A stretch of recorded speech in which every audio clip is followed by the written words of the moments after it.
Hello বন্ধুরা, কেমন আছো? আশা করি ভালো আছো। আজকে তোমাদের একটি মেয়ে বর্ষাকালে ছাতা নিয়ে যাওয়ার দৃশ্য দেখাবো। খুব সহজেই তোমরা পুরো ভিডিওটার সঙ্গে থাকবা, তাহলে তোমরা খুব সহজেই আঁকাতে পারবে। খুব ইজিভাবে দেখাচ্ছি যাতে তোমরা করতে পারো। প্রথমে আমরা ছাতার অংশটা করে নেব।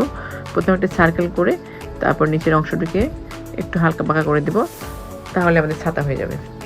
এরপরে যেটা করব, মেয়েটা আঁকাতে হবে। মেয়ের পিছনের অংশ আঁকাচ্ছি। পিছনের অংশ, উপরের জামার অংশ করলাম, এরপরে হাতের অংশ করব।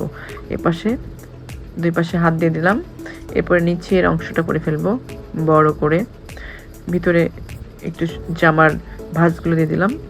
আমাদের মেয়েটা হয়ে গেল খুব সহজেই। এরপরে পাশে একটি ঘর দিব, ঘরের চাল দিয়ে দিলাম। এরপরে নিচের বারান্দাটা দিব ডাবল করে। এপাশে দরজাটা ডাবল করে দেব এবং এপাশে জানালা দিতে হবে। সেমভাবে এপাশেও জানালা দিচ্ছি। এরপরে বারান্দার অংশে এখানে আমরা সিঁড়ি দেব ওঠানামার জন্য। এরকম ভিডিও পেতে আমাদের চ্যানেলটিকে অবশ্যই সাবস্ক্রাইব করে রাখবে, তাহলে তোমরা খুব সহজেই এ ধরনের ছবি দেখে দেখে আঁকা শিখতে পারবা। এরপরে উপরে আমরা কলার পাতা দিচ্ছি। কলার পাতার সাইডে আরও কিছু পাতা দেবো, যাতে জিনিসটাকে আরও সুন্দর লাগে, দেখতে আকর্ষণীয় লাগে। হয়ে গেল আমাদের কলার পাতা। এরপরে আমরা একটু উপর দিকে নিয়ে যাচ্ছি যাতে তোমাদের দেখতে সুবিধা হয়। এরপরে সোজা একটা দাগ দেবো, আমরা দিগন্ত করব। দিগন্ত দেখতে পাচ্ছ, উঁচু নিচে করে এভাবে ঢেউ ঢেউ করে দেবো, দিগন্ত হয়ে যাবে। পাশে একটি ঘর দেব ছোট করে, দূরের ঘর আছে এটা একটু, যার কারণে প্রথমটার চেয়ে একটু ছোট করতে হবে। এরপরে দরজা জানলা দিয়ে দিব।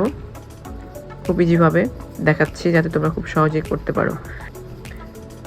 এরপরে পাশে একটা ছোট্ট গাছ দিয়ে দিচ্ছি, যাতে ঘরটার ওই জায়গাটা দেখতে আরও আকর্ষণীয় হয়ে ওঠে গ্রামে, সেই রকমই দেখানোর চেষ্টা করছি। এবার পাশে একটু তাল গাছ দিয়ে দেবো। এই জায়গাটা ফাঁকা ফাঁকা লাগছে, যার কারণে এখানে একটা তাল গাছ দিয়ে দেবো। আমরা সুন্দর করে দিগন্ত দিয়ে দিলাম এবং এখান থেকে নিচ থেকে একটু তাল গাছ দেবো, যাতে দেখতে আরও সুন্দর লাগে। উপরের অংশ করে ফেললাম। হয়ে গেল আমাদের তাল গাছ খুব সহজেই। এরকম ভিডিও পেতে আমাদের চ্যানেলটিকে অবশ্যই সাবস্ক্রাইব করে রাখবে এবং শেয়ার করতে ভুলবে না। আর নেক্সট কী ভিডিও চাও তোমরা অবশ্যই আমাকে কমেন্টে জানাবা। এরপরে আমরা নিচে দিগন্ত করে ফেলবো, তাহলে আমাদের ছবিটি খুব কমপ্লিট হয়ে যাবে। এই ছবিটি কালার আমরা দ্বিতীয় পর্বে দেখাবো। ধন্যবাদ সবাইকে ভিডিওটি দেখার জন্য।